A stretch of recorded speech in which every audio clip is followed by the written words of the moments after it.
The following program is brought to you in part by the film Backdoor Channels, The Price of Peace.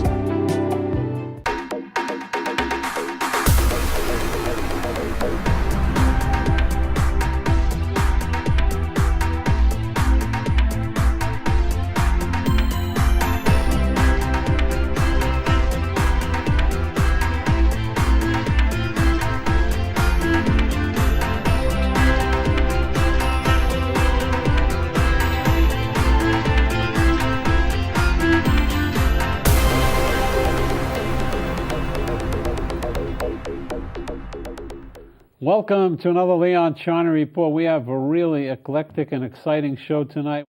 Okay, my name is Sapir Handelman. I have two hats. On one hand, I'm leading the Minds of Peace organization, which is committed to involve the people in the peacemaking effort through the establishment of a major Israeli-Palestinian public negotiating congress. And for my living, I'm an academic. I write articles. I even won a prize for my academic work. Well, I was squadron commander in the late 70s and the early 80s. I was lucky enough to establish the first F-16 squadron in the early 80s. That's how I was the leader of the raid in 1981 when we flew to Baghdad and destroyed the Iraqi nuclear reactor, June 1981, and later on I was the commanding officer of the Israeli flying school, or flight academy as you may call it, and I retired in 1990. I think that this is a tragic situation where the moderate majority on both sides, those who wish to end the conflict by peaceful means, are desperate, and radicals dictate conditions to everyone. And this kind of struggle does not have a militaristic solution. It has to end politically. And if there's not going to be a large coalition of the moderate center against the extremes, it's not going to end. And this is what exactly we are trying to do. Well, I was a fighter pilot in the Israeli Air Force during the 70s and the 80s, and we must remember that those people in Gaza, many of them came from Ashkelon and Yavne and all those places they fled from in 1948, and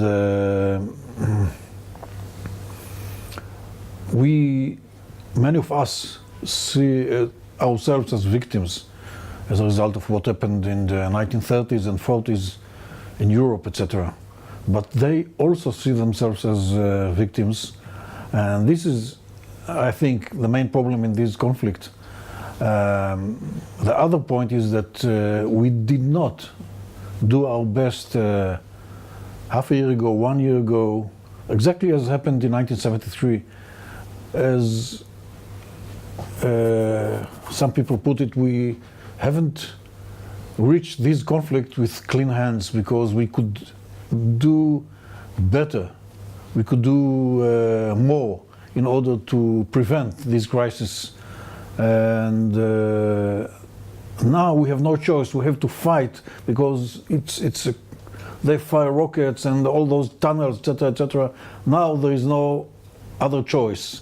But a few months ago we had another choice, and we could do more in order to prevent it.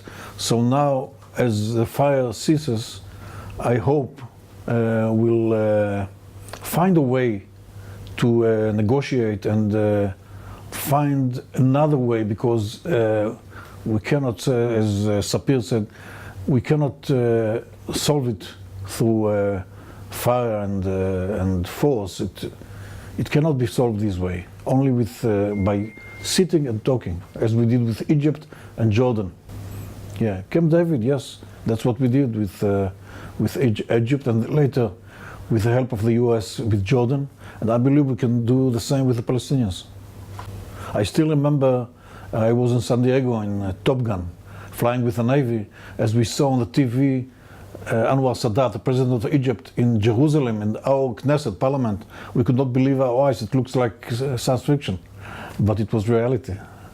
I work in the aerospace industry, but I'm trying to join Sapir and help him with his congress. I take place in many of the meetings with the Palestinians in Ramallah and Jericho, in Tel Aviv, Jerusalem. So we're trying to talk and break the ice. As I said, I think the tragic situation is that most of the people on both sides wants to end the conflict by peaceful means, but they are desperate. So extremists dictate conditions for everyone. And I don't think it's worth to start debating who is blamed for this and who is blamed for this. I think the urgent issue is to create a major peacemaking coalition of the moderate centers to give hope to the people and to fight against extremists. And the situation in Gaza is not good now, and probably we have to, as they have said, we have to continue the war. But we have to start to continue creating hope in the West Bank, to start involving the people on both sides and to create a major peacemaking coalition. Otherwise, it's not going to end. I'm reading the surveys as you, and I have contact with, Palestinians. I think what is happening is now is that if you look at this public survey, most people on both sides want to end the conflict by peaceful means. But there's no peace. But then come the but. Israeli believes that Palestinians are not human beings, they're all supportive of Hamas and want to throw out to the sea. And they're saying the same things about us. We don't want peace and we want to take their land. And the question is how to break it. Because I disagree with you. I think most of the people on both sides wants to live like me and you, even the people in Gaza. They are desperate, they don't know what to do, so they're going to the radicals. Look at the Israelis. Israel is a desperate country. One time we vote for the left, we get frustrated for the left, and we go to the extreme rights. And the same thing's happening on the other side. I'll try to answer it by telling a joke. When Yitzhak Rabin signed the peace treaty with Yasser Arafat, Oslo, Amos Kenan, do you know who was Amos Kenan? He wrote in Yediot Achronot, he wrote a little story about a person who drinks a martini and he is trying to take the olive out of the martini and fails. And again and he fails. So he asked the waiter, please take the olive out of the martini. And the waiter, like Yitzhak Rabin, with one strike takes the olive out of the martini. So these frustrated persons said, well, I made it tired, so I don't know how to say it in English. I made the olive tired, and that's why it was so easy for you. What he meant, Amos Kenan, that he had met the Palestinians when it was forbidden. In Paris and in many places in Europe. When it was forbidden, he met them and talked to them for years, he and his friends. And now Yitzhak Rabin comes and in one meeting, let's put it this way, signed a treaty. At that time, of course, Amos Kenan wrote it because he believed that this agreement is going to hold water, as we say, like Jordan and Egypt. Of course, he could not know, and Yitzhak Rabin could not know, and Shimon Peres, that this peace treaty is going to fail, unlike the agreements with the Jordanians and the Egyptians. But this joke, this bitter joke, reflects the frustration that we all have, that we believe that this is the only way to solve things, and again and again we fall into a circus of fire and death, and which has no purpose. All these young people who die, dozens and dozens of young people on our side and hundreds of people on the Palestinian side,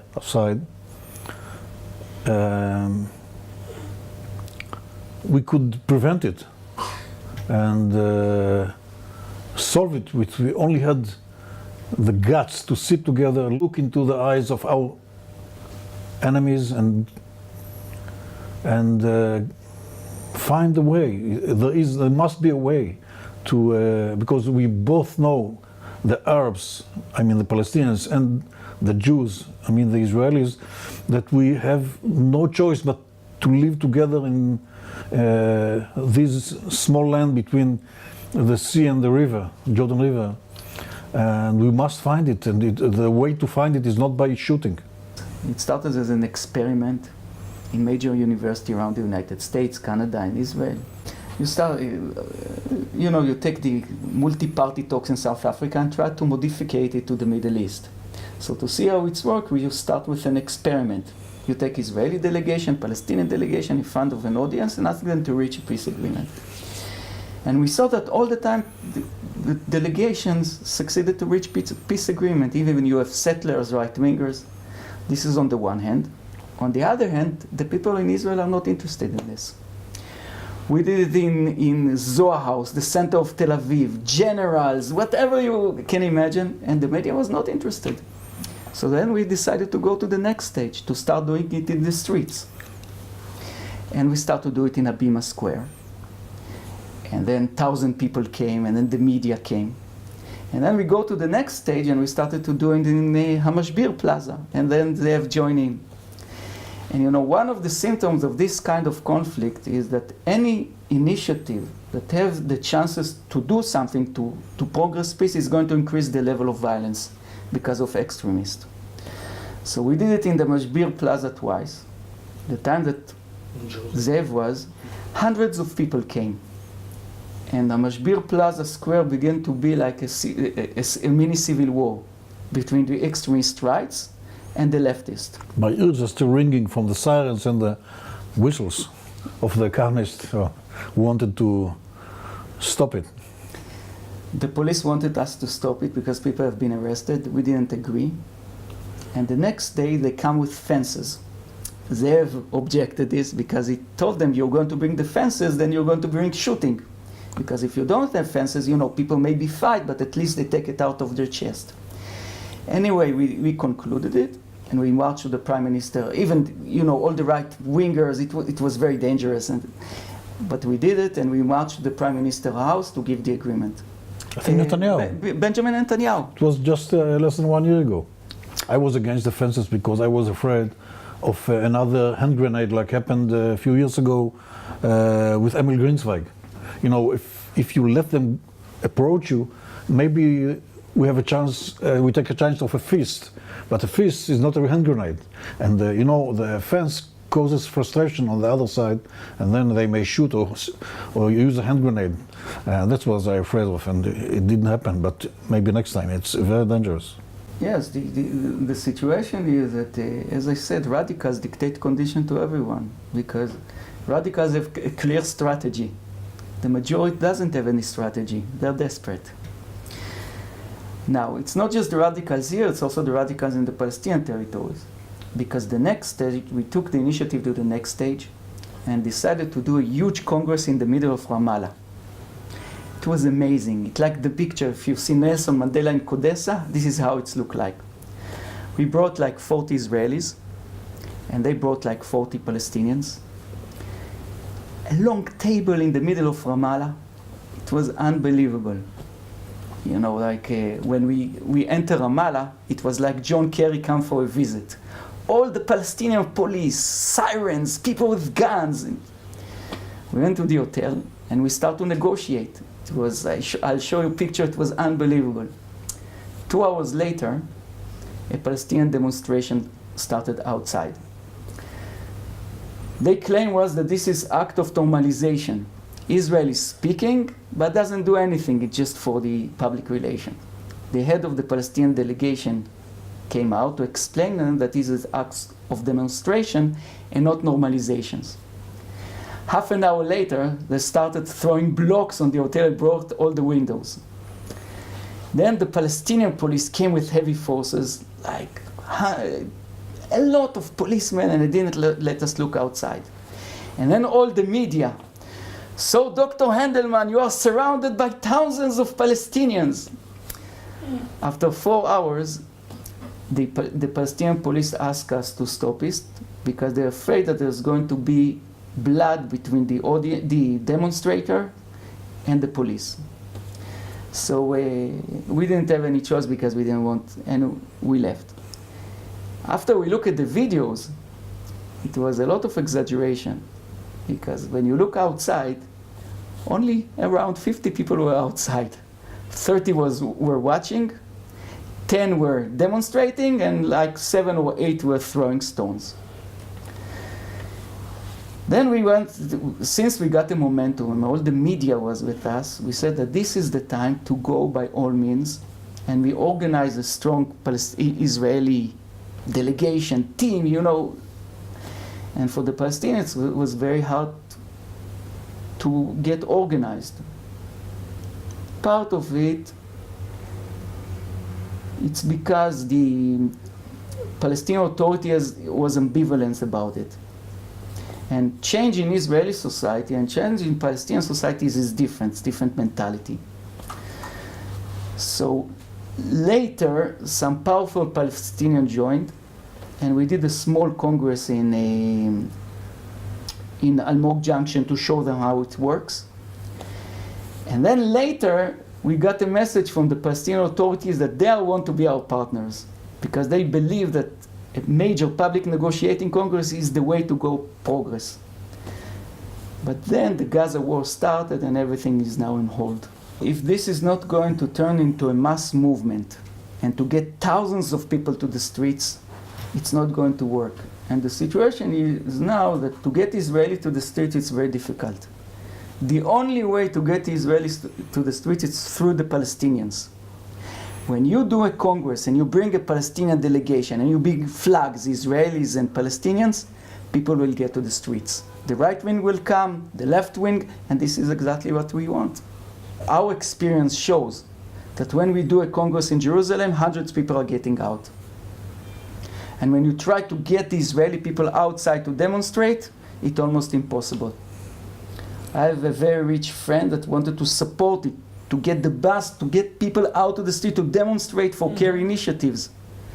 People don't believe in it. They don't want to get out. But when you're doing such a congress, they're coming out, and there's going to be violence. And we saw it. And the question is how to continue to make it grow and grow and grow, because as far as I see, this is the only way. I think the Palestinians think the same. I'll try to answer your question about the right. I believe that this specific coalition cannot make peace because of the presence of the Beit Yehudi, the Jewish home. And Yair Lapid caused it by his tactics, and it has to be changed because the same leadership of Netanyahu, Lieberman and Lapid, if they work with the Haredim and the Labour Party, they can make peace. But with the presence of the Jewish home, they can never make peace, because the only mission of the Jewish home in the coalition is to expand the settlements in the West Bank. And the coalition has to change slightly in order to make peace.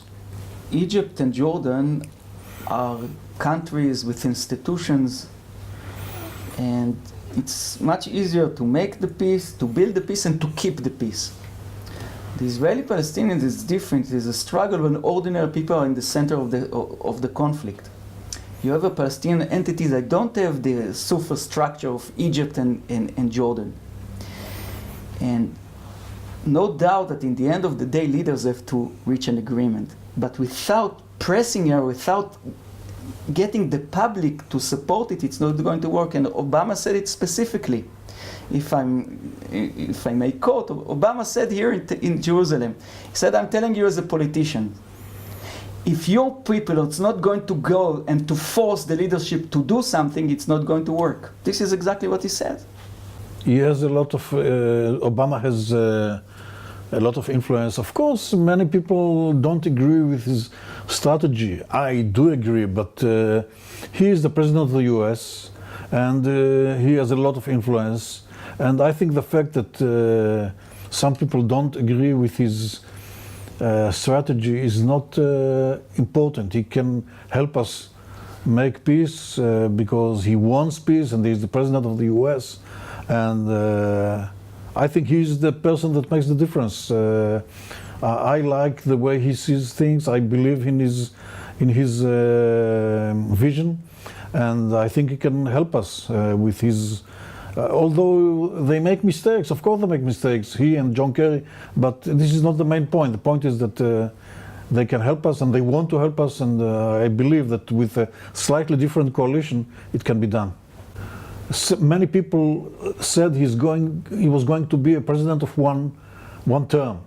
He was not. He was elected again, and he is the president of the US, and he wants peace, and his Secretary of State is trying to solve it. The fact that they make mistakes is not the issue. I believe that the main point is that we have a serious problem, and the US, Obama and John Kerry can help us, and the fact that he is now not so popular is not George W. Bush was also not popular, and I remember many presidents, Nixon and others, that were not so popular, and they solved many problems without being popular. The tragic situation that most of the Palestinians believe that Israel wants to take their home.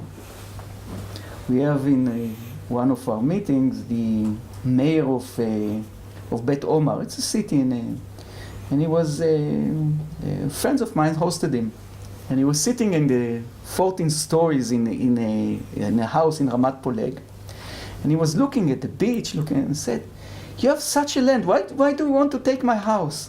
No one wants to take his house." You don't. There's something that's called the mirroring image. Israelis believe that Palestinians are not human beings and it's impossible to make peace with them, and the Palestinians believe the same on Israelis. You know, when I was in Berlin a few years ago, some young Germans asked me, "You have Tel Aviv. Why don't you give Jerusalem to the Palestinians? They have Jerusalem, you have Tel Aviv, and make peace." So I asked them, why did you change your capital from Bonn to Berlin again? Why? Because Berlin is your real capital, right? And the two countries, East Germany and West Germany is the same country. It's one nation that speaks the same language and has the same history, so it was artificial. Bonn was something temporary. Here, the fact that all the embassies are in Tel Aviv does not change the fact that for us, Jerusalem is the real capital and nobody can change it. But still, we can, I believe, agree that eastern part of Jerusalem with the mosque, with the Golden Dome, is going to be theirs, and the western part of Jerusalem with the Wailing Wall, Hakotel HaMaravi, is going to be ours, and we can solve it this way. It's not easy, but you know, Moshe Dayan, the first thing he said in June '67, you know what he said? What do I need this Vatican for?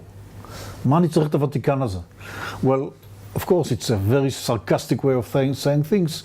We believe that the temple was there where the mosque, where the Golden Dome is now, but we cannot change it. I don't believe in, you know, building the third temple, especially not there. We don't want to fight against billions of Muslim people all over the world. It's ridiculous, and I believe that we can give the Palestinians the eastern part of Jerusalem with all the Palestinian population, with the Golden Dome, with the rock, and have the Wailing Wall and the western part of Jerusalem, and then all the embassies, I believe and hope. First, of course, the American embassy will come to Jerusalem, as they should have done dozens of years ago, and I believe we can find, and I don't think that Ariel and Kiryat Arba should be an obstacle, because I believe we can find a solution as we did in Sinai, and Ariel does not necessarily have to be evacuated. We can find a solution with some Israeli settlements remain with under Palestinian government, and those who don't want, Israeli settlers who don't want to be there, can go back to Israel, and they can stay there under like the Arab villages in the Galil and the Triangle. All right, we'll be back to talk about a very pleasant subject called terror in Iraq. And we have a true expert on it, Shimshon Issaki. And he was a member of the intelligence service in Israel. He won't tell you where, why, how, where, what. They're always that way, but I think ultimately he'll tell you that he did serve his country. And they always say they served in the Prime Minister's office. Why they say that, I don't know. They should say they're labor ministers. It's easier, but we'll be right back.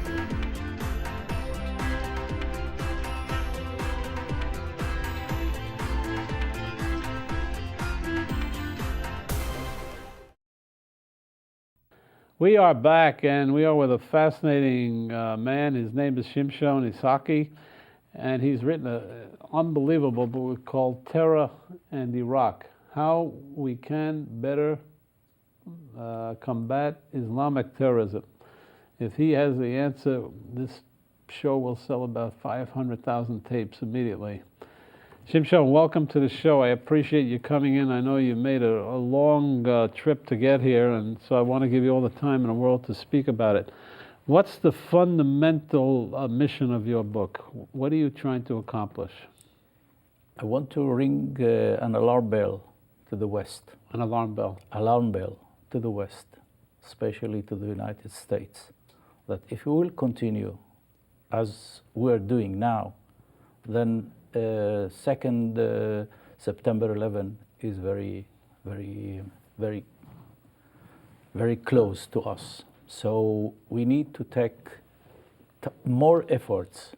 And so this, I felt that it is my duty, because it wasn't easy for me to be in the open after 44 years being in the shadows. All right, so your background is you were born in Iraq or you were born here? I was born in Iraq. All right, and then you served in the Israeli intelligence. That's as far as we'll go, because you're very sensitive about talking. So with your background, first of all, let me ask you one question. Can we combat Islamic terrorism? We can. How? We can, in a few, I have mentioned few tools that we need to use them in order to better combat. Terrorism you cannot eliminate. Okay, you tell can me the tools. minimize. First of all, the intelligence aspect. What is done even in the United States? I'm going to interfere 1 minute. Was the United States correct in going into Iraq, in your opinion? Yes. So George Bush did the right thing. Going to Iraq, throwing away Saddam Hussein was the right thing, because imagine if we have another Ahmadinejad in Iraq, because these people are irresponsible.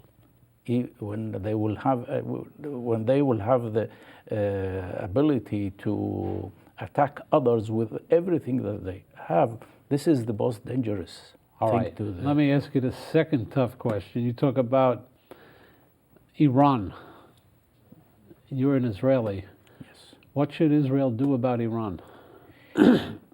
Israel will not stay without doing anything if and when Iran will be close to the nuclear capability. I think it is a threat to Israel, although Israel can handle this, but the threat of nuclear in Iran in the hands of a irresponsible president there, the danger is more on, first of all, to the neighboring countries. We already witnessing the concern of Saudi Arabia, Egypt, Kuwait, the Gulf states, even Qatar,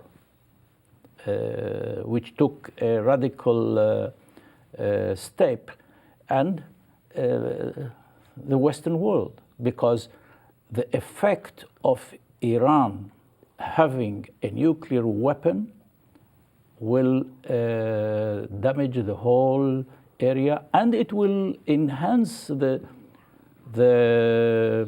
Islamic fundamentalism around the world, in all Muslim communities, in United States, in Canada, in Europe.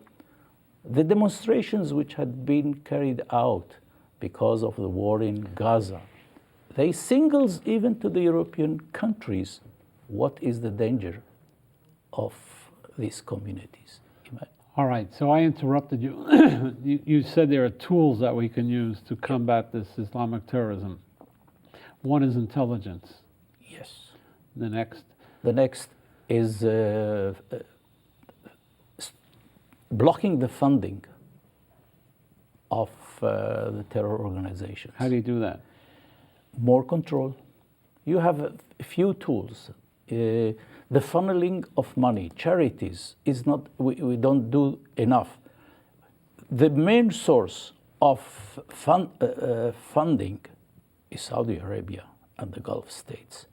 And not enough is done in order to put pressure on these countries. Although Saudi Arabia realized now. Yeah, they don't want to have terrorism. They don't want. They're self-destruct. Yeah, but as far as terrorism is not in their territory, they can tolerate them. It's kosher. Yeah, that's okay. But the minister of Saudi Arabia, Faisal, he attended the foreign minister convention in Cairo this month, and he said openly, we, the Arab world, should have a joint cooperation in order to block the Iranian attitude towards our countries, because Iran is presenting endangering our national security.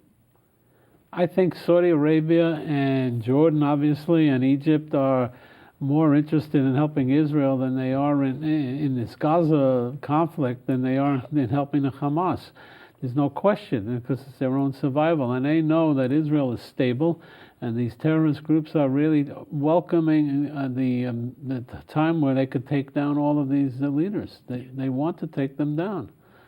But what you were saying, is that novel? I mean, people here in the CIA and the FBI, they all know these things. They know exactly what you're saying, that the banking system funnels money to Saudi Arabia through charities. We know all this stuff. And we passed Patriot Acts, and we passed all these different acts to try and eliminate the funding of these organizations. But is there anything more that they can do that we're not doing it, or better enforcement, or what? The mosques here in the United States, there are few functions of the mosques. One of them is the education. The mosques are utilized by the fundamentalists as a spotting, recruiting terrorists, sending them back. Only, I think today in Minneapolis, some terrorists were recruited here in Minneapolis and sent to Somalia. So this is one thing. What's control are done in the mosques, and which should be done. Then the money collection in the mosques. Where is there any control on the money? Is the money going only to the poor people? We know that money is going to Hamas, to other terror organizations. Well, so Hamas claims they're also a social organization and an educational. That's what they are saying at times. Yeah, but they should put proof. They should tighten the control on the channels of the money going to the poor people. But do you believe, as probably as I do, that most Muslims don't want to see terrorism? They're good people, and they don't want to see terrorism. Exactly. And I know when I dealt with the Palestinians, and when I met with Arafat and all these people, a lot of these people don't want to see this. I mean, if you poll the people in Gaza, they know that the Hamas really didn't fight very well in that war, and they hid behind the hospitals and other things, and Children. and the poor community, who we all feel terrible for. There's a story about a doctor who works Yes. in an Israeli hospital. He lost 5 or 6 daughters or something like that. It was a terrible story, and he doesn't want to take any. He doesn't want to hurt anybody or kill anybody. He's looking for a peaceful way to end it. Can you imagine 3 or 4 daughters? And he's a working doctor in the hospital in Israel, Tel HaShomer, I think. Yes. It's an amazing story. Yes. And he's seeking peace. Yeah. These are good people. Exactly. So, tell me, you've studied this for a long time. What are the terrorists trying to accomplish? Just upset the Western world? They want to bring back their Islamic fundamentalism? Is that it? They have an ideology, Yeah. the fundamentalist ideology, the Wahhabi ideology, Saudi Arabia, which adopted by Osama bin Laden. And Osama bin Laden declared clearly that he wants the Sharia, the Islamic constitution, to apply to all Muslim countries, and not enough. There is a tendency that the Muslims are willing to go back to places where they have been before in Europe. They are declaring openly they would like to go back to the gates of Vienna. They would like to occupy southern Spain. They call it Andalusia. They would like to have Sicily back. They call it Sakalia, and so forth. So this is the tendency. And only recently in France, one of the scholars said, we are invading Europe quietly. We will have the majority in one city, then one state, and we will continue like this. We want Islam to dominate as much as possible of the states of the world. All right. And in your studies, people are willing to be suicidal because of heaven, they're going to heaven. Is there anything more deeper than that? I mean, we know the conventional wisdom that, and one of the thoughts that I always had, which is that mainly poor people became suicidal terrorists. It's not true. Not true at all. No, it's not only. It's not true at all. No, exactly. It's not true. Here you see the September 11 terrorists. No. I mean, well educated. So they're indoctrinated by these people, and just they're convinced that in heaven they'll be rewarded. Look, if in New York City itself, the education centers, in the mosques, what they are saying that Jews are monkeys, Christians are pigs, whoever is not a Muslim should go to a hellfire. This is what is educated here. I mean, the incitement. So it is from the school children in first classes. So what you would expect these people when they will grow up?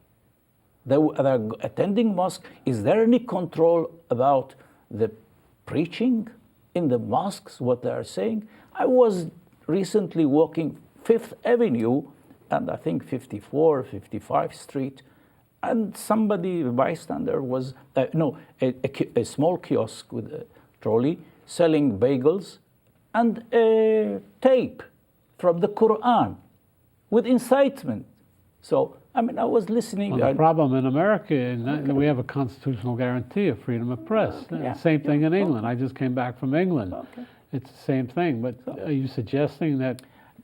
What are you suggesting? I'm suggesting that incitement, whatever it is, either in the internet, whoever is publishing in the internet, that publishing for recruitment to jihad, suicide missions, publishing for training how to make explosives. How do we control the internet? Do we have the ability to do it? There is ability. Yeah? Really, I'm telling you. You write about it in your book? It is, yes. It is possible to, I didn't give the details of this because it's obvious. I believe that whatever is going in the air can be intercepted. This is the idea, and there is the technologies, and it is only the will and the intention. And of course, we are protecting civil rights as well. So in protecting civil rights in the one hand, and we're destroying ourselves in the other hand. So we have to find the modus vivendi. First of all, I think we need to protect the life of the people. The innocent civilians should live in peace. So first of all, try to deal with what is going inside your community here, in all incitement, in education, in calling for jihad. Is it accepted to call to kill crusaders, Christians, Jews, or whoever is not Muslim? Is this legal? Is this goes with the civil rights? I don't know. Okay, so you're into constitutional issues. One of the big issues in England, which is very democratic, is how to curb that. Now, you personally, you wake up every night thinking about the terrorism and the war on terrorism. It bugs you all the time. Yes. You're always worried about it. Yes, I'm always worried about it, and this actually what brought me to do this voluntarily and personally. And I would suggest another thing is the immigration policy Of the United States? of the United States, of the whole Western countries. What It is should a they do? catastrophe. Okay, what should they do? Limit it? Control it. How? If, let's say, I give you an example. I have examples in my All right. book here. This book is Terror, and you can get it on Amazon and Barnes & Noble's, Terror and Iraq. And it's how we can better combat Islamic terrorism. We're talking to Shimshon Issaki, who really has a background, 44 years in military intelligence, let's call it that for the moment. So he knows about with whom and how he's speaking. But the problem is, what you say is, you need people who are willing to go out and control it and risk certain fundamental basic rights. You have to balance the civil rights versus the security of the countries. Yes. Is France, let me go through a couple of countries, are they too lax in their attitude towards immigration? Too lax means they're too easy on it? France started to understand. The people, first of all. Yeah. And this is how the last elections in France was surely affected by the Islamic. In a better way or worse way? In a better way. And in a better way. Great Britain? Great Britain, I'm afraid, didn't learn the lesson yet. All right. They have won for 8 years. For legal aspects, they are not able, Abu Hamza al-Masri, they're not able to deport him. How come? Sitting in the street, he is not allowed to go. Now he is in prison, in jail. He was not allowed to get into his mosque because of his I think incitements. it's changing in Britain. I talked to a few people. By the way, when I was in London 2 weeks ago and I broadcast here, I met with Lieutenant General Walker, who was the chief of the armed forces of the British Army during the Gulf War, not the Gulf War, the Iraqi War. He's a very famous general. He's now a lord, and we had a fascinating conversation. He agrees with Shimshon that the war in Iraq was definitely a necessity and a very something very important for the Western world. So a lot of people who are contrarian in this country about it. I have Lieutenant General Walker, chief of the armed forces there, and I don't know have you ever heard of him? He is very famous. He was sort of the portrayal to Tony Blair. Tony Blair had a lot of courage to do what he did, and you agree, and you certainly have a background. So George Bush, in your opinion, probably comes out as a better man than most Americans believe today. Well, because you need to see the whole picture. What could be if, because you need to know better the Middle East. I mean, if you allow me to say one word about the pullout. Go ahead, quickly, because we're running out of time. It's a right decision to let's say, to... From Gaza you're talking about? No, I'm talking from Iraq. Oh, the pullout, yeah, Yes, okay. the pullout from Iraq. I think it is the right... Good decision? Good decision, provided. But the one thing is, why putting timetable? Because if I'm Iraqi insurgent say Assad, I will let them go, then I will build up myself now. It's a good decision to tell I'm pulling out. Then pull out whenever you see, as soon as possible, maybe even less than 2011. The other thing is the approach to Iran. Again, it's a good decision. You have to look for all possibilities, provided that you put a time limit for this venue of political and economical. If not... All right, let me ask you a question. The world will be safer 5 years from now or not? I'm afraid not. Sorry to hear that, but you're the man who knows. We'll see you next week. We're running out of time. Wish we had more time with Shimshon. We'll bring him back to America again.